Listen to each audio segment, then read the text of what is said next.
Hi guys, hope you're well. So part 2 of that fantastic interview that Brendan and I did with the entertainer Darren Day. What a great guy Darren is. If you haven't seen part 1, do watch part 1. We'll put a link there so you can have a look at that. But here's part 2, very funny stories. It's Darren Day as you've never seen him before. Because I was straight and sober 2016 and I was all right, doing all right in life and so I thought maybe it'd be a nice opportunity to go on to a reality show and to let the British public and the British media, you can't make people like you, but what it was I just thought I would like them to make an opinion of me now. Not from that idiot from way back. That's sensible. And it went ever so well for me. I came in the top 3, got through to the final. And did everybody perception in public, were they all right with you? Massive change. It was the highest rated series for I think maybe ever, because it was what they refer to as the David's Dead series, when David Bowie died on the outside and Angie Bowie was one of the housemates and people thought it was David Guest who died.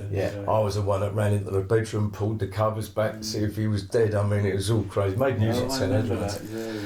Really funny. And it was massive viewing figures, and I noticed such a shift when I came out in a way that I didn't think possible. But 31 days on television, 31 days. That's a challenge mentally, isn't it? To know that you're live like that and everything filming you do every is. moment. Did when you come out of there, does it linger with you for a while, or do you have to keep going back? Did I do all right? Do you have all them thoughts? Well, yeah. I mean, fortunately, all my insecurities and the thoughts of those kind of questions that I'd have asked myself in the past, because It was clean. Yeah, and because when I came out, this place erupted outside, and let's just say, I'm not saying, I don't think I got booed as such, but when I went into the house a month earlier, there were a couple of boos, and it was a little bit, I just knew that when they announced me, going into the house, I was a bit uncomfortable, and I sort of came out, and this done, and they were like, Darren, marry me, and what it was like, it was just like the blokes. Well, it was. You're absolutely right.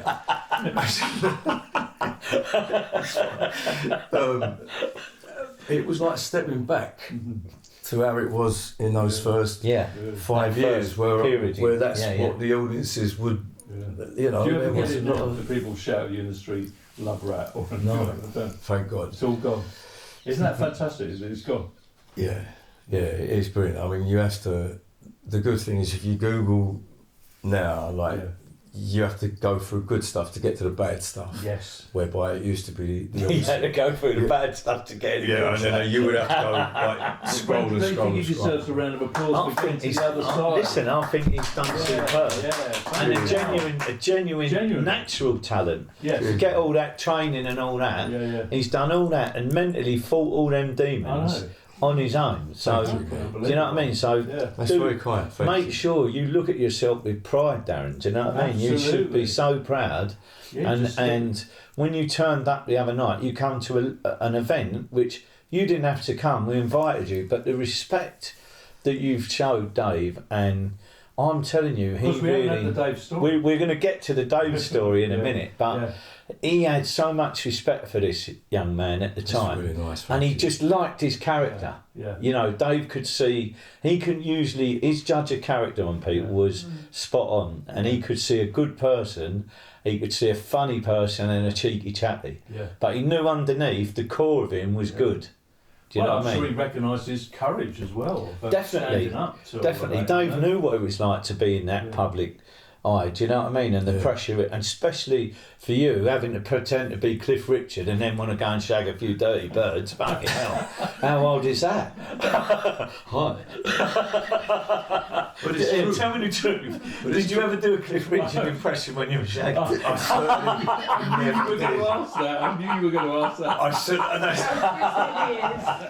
said, can you imagine if a girl would have said, speak to me like Cliff? I think I would have had to leave. And that would have been a right I will tell you, like, God bless my dad in heaven. I mean, he was a naughty boy, my dad. But he slept with one of my fans one night. He's on tour with me. Proper geezer. And he said, I slept with that German fan last night. I went, did you? Oh, fuck's sake. I said, where'd you go? He went to her house. He went in her bedroom.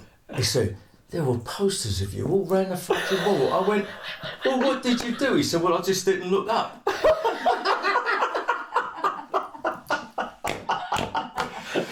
So I hope she didn't ask him to do it like Cliff Richard, but I did get a girl ask me to speak like David Essex once. David Essex. That's a good David Essex impression as well. Yeah, well, that's how I sort of started, really. You know. And that was Dave my story. You've got to do the Dave story. Right. So come on, let's tell us about the Dave story, because this is a very... I didn't even know this story, so I'm really keen to hear this. It's a good one, yeah. It is mad, isn't it? That It is even mad. you didn't know. No, I didn't know about it. But And I think that's why he admired you. Now after I tell the story, and I can tell you why he admired you afterwards. right. Well, so basically, I was living in Brighton, 1999, and I was lost in addiction. Absolutely, just lost in addiction. I was probably on like being candid 5 grams of coke a day every single day, bottle of Jack Daniels, and I had a tear up on the seafront with a fella, and he was with a girl. I can't remember exactly where the link was with Dave, but it was like she was maybe like a daughter, like he was a father figure to her. I don't know if he was to the fella as well, but it seemed like she was the one who thought of him as a sort of father figure. I at the time thought it was his daughter, but afterwards when I found out that there was a link, but it wasn't like blood. But as I said, he was a father figure to this girl, and I had to tear up with her boyfriend on the seafront, and she's saying to me, "You don't know who you're dealing with," and blah blah. And I'm like, "Oh, fuck off! I'm not giving all you fucking like passionate fella." You know. But I mean, to be fair, he did jump out the car first. But anyway, and but I did take the reg down. I thought I better just find out. You know, and I spoke to my security people. And I said, "You just do a little run on this, just find out what the link is to." It seems like it's a face, you know, and I'm thinking it probably isn't, you know, or this girl's exaggerated, or I'm thinking it'll be some fella I don't even know the name of, but they might just say, "Oh yeah, he's a bit naughty." Yeah. Well, yeah, and I just remember I was in my dressing room, and security guy came here and he went, "Fucking hell, Dal." I went, "What?" He went, "That girl." Yeah. I went, "Who's the face?" He went, "It's Dave Courtney." And I went, "Fuck off, it's Dave Courtney." And he, "What?" You know, he weren't smiling. And yeah, it was Dave Courtney.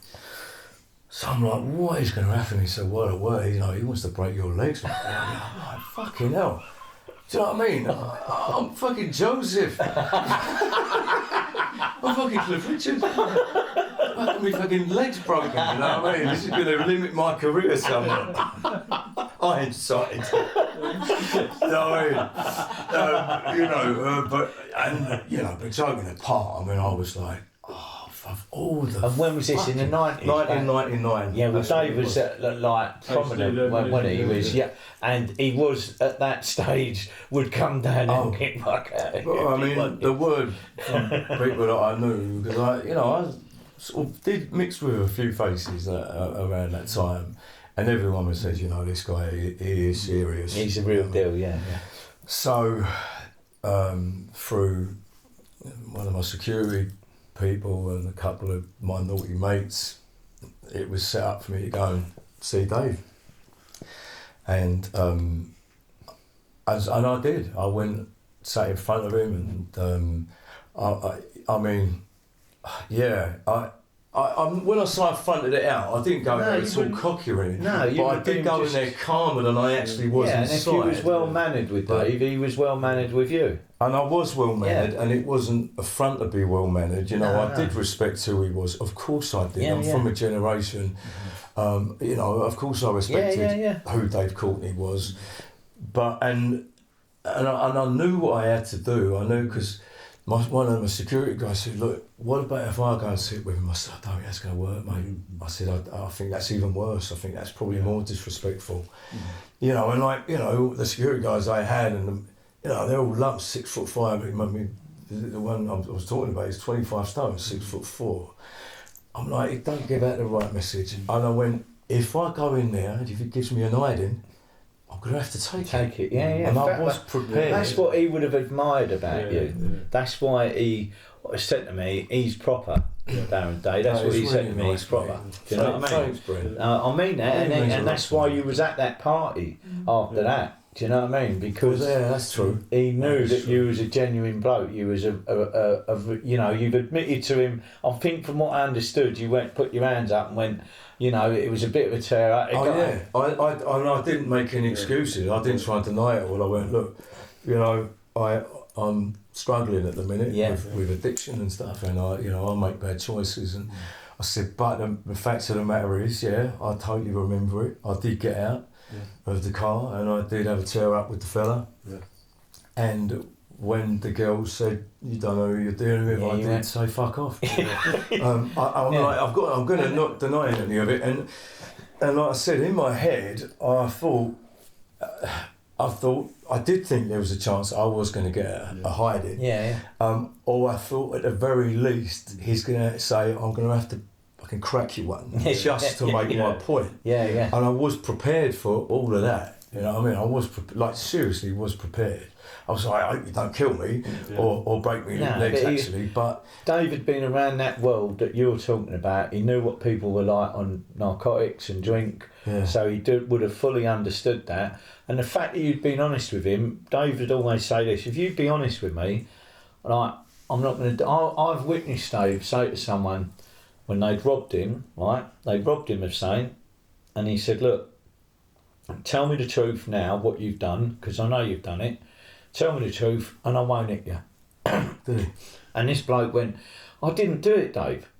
So he cracked him with a knuckle duster, and he kept hitting him for a little while until the bloke went, "Yeah, I did do it." And he went, "Why didn't you just say that in the first place? I didn't have to hit you, but you've made me do that because you're lying to me." You know, if you was honest with him, that was his biggest thing. And he obviously gained a lot of respect for you after that, because like I said, I remember you being spoke about, and all he'd ever go was Darren Day, and that must have been when there might have been press about you, but he used to go, "He's all right, he's a real geezer, he's all right." Blimey. Do you know what I mean? So, and I never knew that, but I think, you know, it is. I appreciate you saying that, and it does mean a lot to me. But when I think about it now, I suppose, I did walk.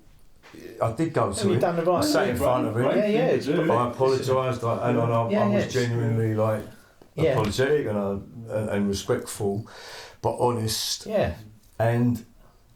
And he went. That was the biggest thing today, the bit of honesty. If you'd been honest with him, he would actually feel, "What can I do? The man has been honest with me." Do you know what I mean? If you'd have gone in and bullshitted him and tried to mug him off, he might give you a slap, and he would have been an open-handed slap around the ear to mug him off. That's what I was thinking. Once he could see you was being genuine and told him the truth, as far as he's gone, "Look, that happens all the time, and the fact that she knows me and they told me, what can I do about it?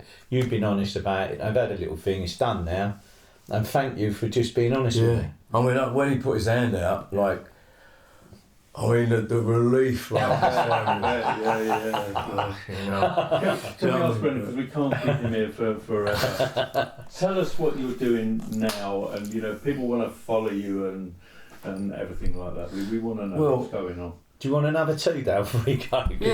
Nurse, stick the kettle on, baby. Say nurse? No, nurse. Sexy assistant.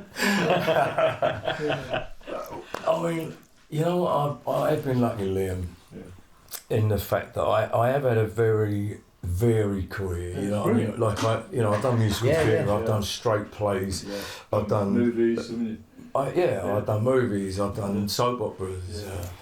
Released records, sung with crack at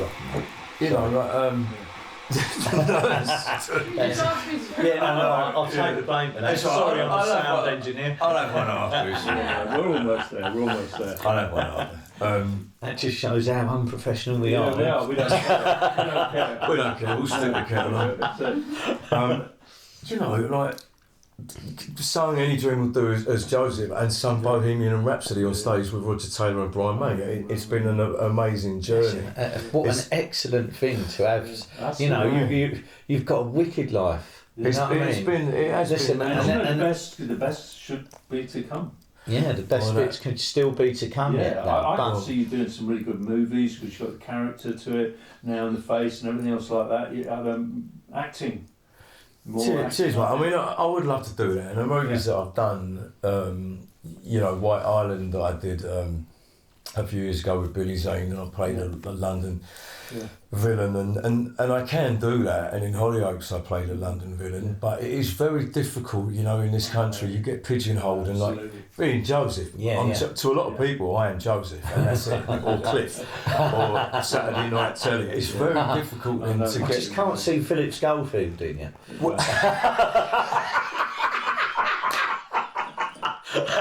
you want to rephrase that, Brent?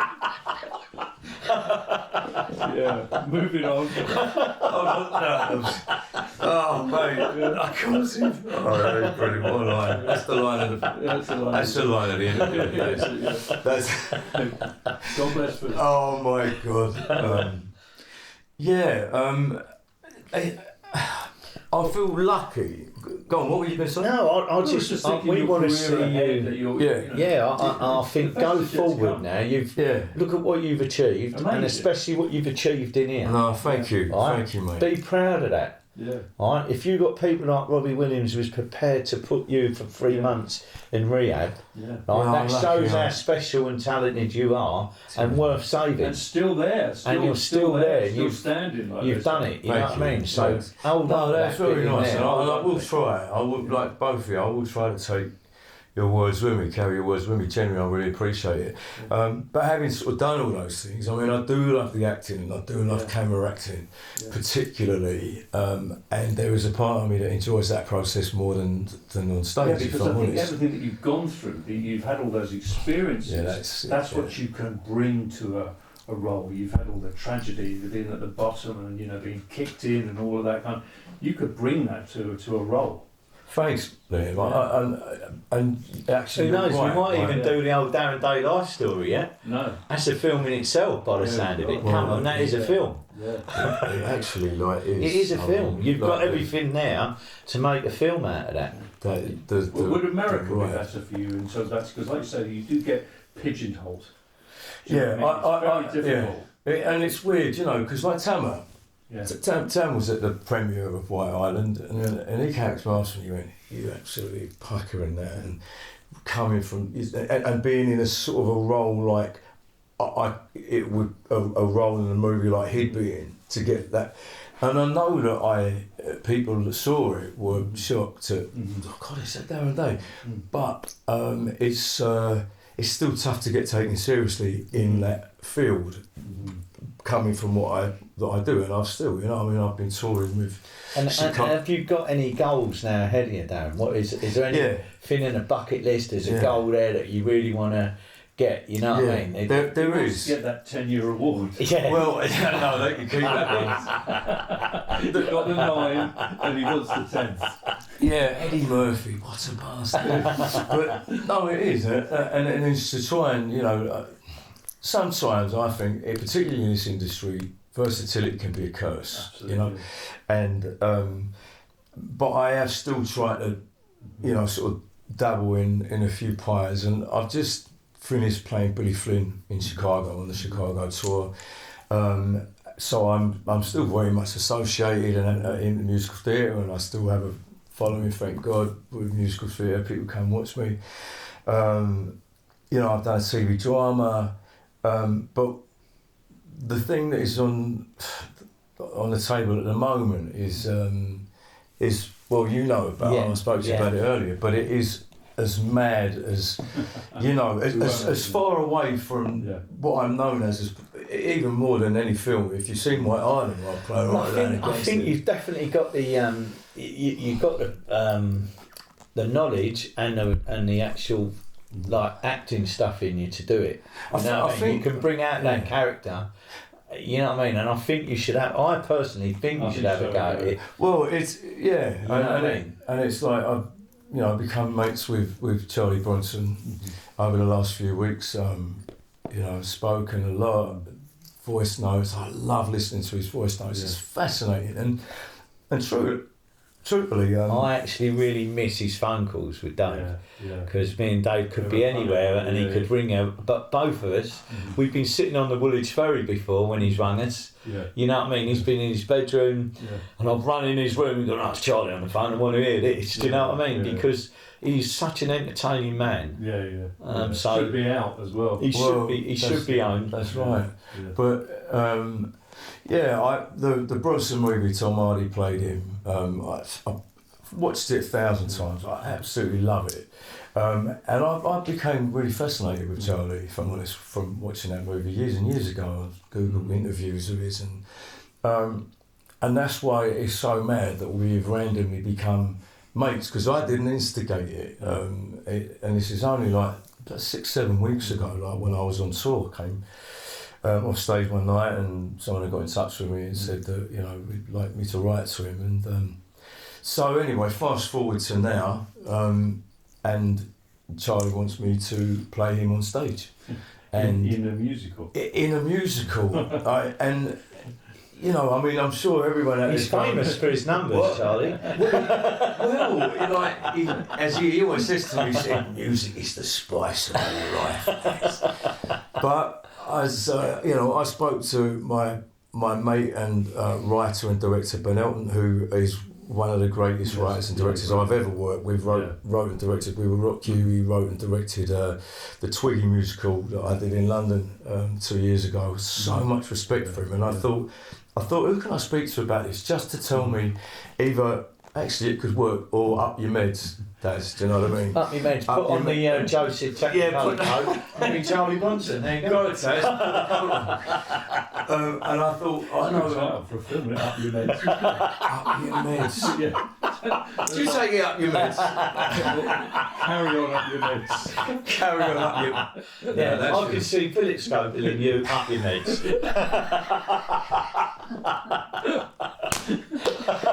It's at least a t-shirt. It's got to be a t-shirt. Yeah, but I knew he thinks outside the box, and so I thought if there's one director, writer that I could ask that opinion. Anyway, I did, and he had a good think about it, and he said it could be a genius of a piece, and it could be a game changer for your career, or it could be the worst thing and be a nail in your coffin. But at least you say you have been up there. Well, but what a challenge that would be! You've got to give it a go there. Because I don't know how we'd do it. I don't know how you'd hang.